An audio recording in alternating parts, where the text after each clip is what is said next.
اس وقت ہم بدر کے مقام پر موجود ہیں۔ یہاں پر ایک کنواں تھا جس کے مالک کا نام بدر تھا، اسی مناسبت سے اس علاقے کو بدر کہا جاتا ہے، اور جو یہاں پر غزوہ ہوئی علاقے کے نام کی وجہ سے اس کو غزوہ بدر کہا جاتا ہے۔ یہ علاقہ جو ہے مدینہ المنورہ سے تقریباً 80 میل کے فاصلے پر موجود ہے۔ یہاں پر غزوہ بدر کی رات میں ہی آقا علیہ الصلوۃ والسلام نے جائزہ لیا اور اپنا خیمہ لگایا تھا جس کو ریش کہا جاتا ہے۔ اسی مناسبت سے اب یہاں پر وہ مسجد بھی قائم کی گئی ہے جس کا نام مسجد ریش ہے، جس کی آپ زیارت بھی کر سکتے ہیں۔ اور رات کو ہی صحابہ اکرام کے ساتھ آقا علیہ الصلوۃ والسلام نے معائنہ فرمایا تھا اور ایک چھڑی مبارک لی تھی اور لائنیں لگائی تھیں اور فرمایا تھا کہ کل یہاں پر فلاں جو کافر ہے، یہاں پر عتبہ، یہاں پر شیبہ، یہاں پر ابو جہل جو ہے وہ واصل جہنم ہوگا۔ تو جب جنگ ختم ہوئی تو صحابہ بیان کرتے ہیں کہ جو آقا علیہ الصلوۃ والسلام نے نشانات لگائے تھے اسی کے مطابق بال برابر بھی فرق نہیں تھا، کفار وہاں پر واصل جہنم ہو کر موجود تھے۔ اور یہاں پر ایک عقیدت کا بہت ہی پیارا واقعہ رونما ہوا کہ جب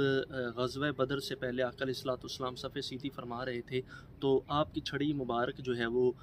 سواد رضی اللہ تعالیٰ عنہ کے پیٹ کیونکہ آگے نکلا ہوا تھا، تو آپ نے وہ چھڑی کے ساتھ اس کو پیچھے کیا، تو جب وہ پیچھے کیا تو مارنے کی کیفیت یعنی کہ بنی۔ تو حضرت سواد رضی اللہ تعالیٰ عنہ نے عرض کی یا رسول اللہ کہ میں نے اس کا قصاص لینا ہے، جو آپ نے مجھے چھڑی ماری ہے۔ تو آقا علیہ الصلوۃ والسلام نے اپنا جسم اطہر ان کے سامنے کر دیا اور ان کو چھڑی تھما دی اور کہا کہ آپ میرا جو ہے قصاص لینا چاہتے ہیں تو بدلہ لے لیں۔ تو جب یہ کہا گیا تو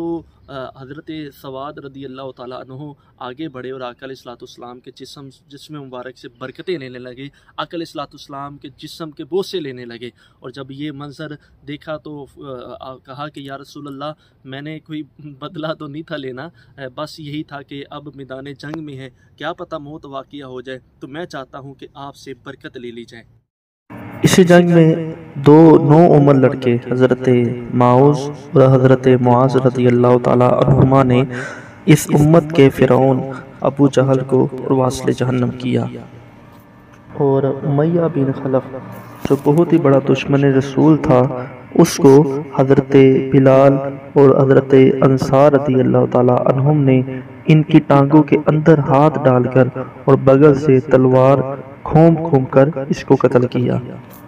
اس جنگ میں کفار کے 70 آدمی قتل اور 70 آدمی گرفتار ہوئے، باقی اپنا ساز و سامان چھوڑ کر فرار ہو گئے۔ اور دوسری طرف کل 14 مسلمان شہادت سے سرفراز ہوئے، جن میں سے 6 مہاجر اور 8 انصار تھے۔ ان کے مزارات جو ہیں قریب ہی واقعہ ہے۔ ان شہداء بدر میں سے 13 حضرات تو میدان بدر میں ہی مدفون ہیں، جو آپ دیکھ سکتے ہیں، یہ ان کے مزارات ہیں۔ مگر حضرت عبیدہ بن حارث نے چونکہ بدر سے واپسی پر منزل صفرا میں وفات پائی، اس لیے ان کی قبر شریف منزل صفرا میں ہے۔ ابو لہب جنگ بدر میں شریک نہیں ہو سکا۔ جب کفار قریش شکست کھا کر مکہ واپس آئے تو لوگوں کی زبانی جنگ بدر کے حالات سن کر ابو لہب کو انتہائی رنج و ملال ہوا۔ اس کے بعد ہی وہ بڑی چیچک کی بیماری میں مبتلا ہو گیا،